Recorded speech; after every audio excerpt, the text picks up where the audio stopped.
ปลูกผักพอได้กินเลยปลูกผักปลอดสารพิษเฮาบ่ได้เน้นนั่นเนาะใส่แต่ปุ๋ยคอกบ่ได้ใส่ปุ๋ยเคมีเนาะปุ๋ยคอกเป็นต้นก็ดินดินถงดินกระสอบดินขี้แกบเนาะแล้วก็พุ่นขี้แกะใส่เนาะก็งามอยู่ได้ล่ะทุกคน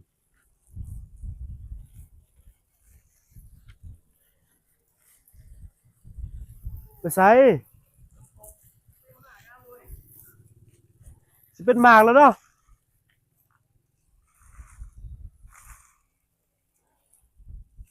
ปลูกพวกเลยเบิ่งในแย่งเลยทุกคนเลยผู้ใดเห็นคลิปนี้ก็ฝากกดไลค์กดแชร์ด้วยนะเพราะสิมีกำลังใจให้คลิปต่อไปนะทุกคนเนาะ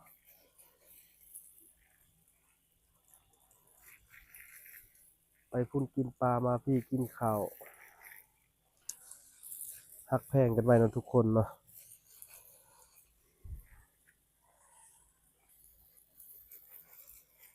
ช่วงช่วงนี้ก็บ่ได้เปิดร้านวิกฤตหลายอย่างน้ำมันแล้วก็ปรับปรุงร้านนำเลยเนาะ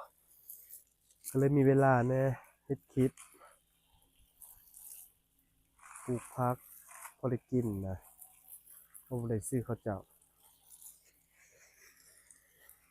ว่าคำปลูกก็สิมีผักบัวผักตังทรายผักสลัดหอมป่นแล้วก็ผักบวงผักกวางตุ้ง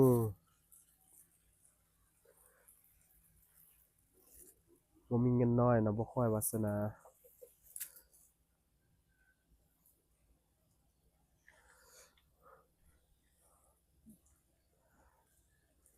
ถ้าจังหวะและเวลาและโอกาสนี่สิถึกเลขของเขานี่บ่ถึกดอกจำเป็นต้องเลยขยันหมั่นเพียรนะเนาะทุกคนเนาะบ่มีโชคบ่มีวาสนาคือเขาเจ้าเขาเจ้าถึกเลขเป็น400เป็นตื้อ8ตื้อ9ตื้อแต่เฮาบ่นะทุกคนถ้าบ่ปลูกนี่บ่มีกิน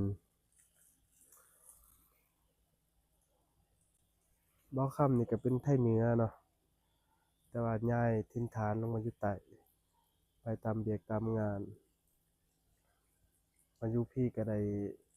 10 ปีแล้วเด้ทุกคนมาแต่2015 16แต่ว่า11แต่ก็บ่ทันเต็มบ่ทันมีสร้างอิหยังบาง2018 19 2022 2020ก็เจอโควิดซ้ำซะหาเงินหาคำบ่ได้ใครเห็นคลิปนี้ก็ฝากกดไลค์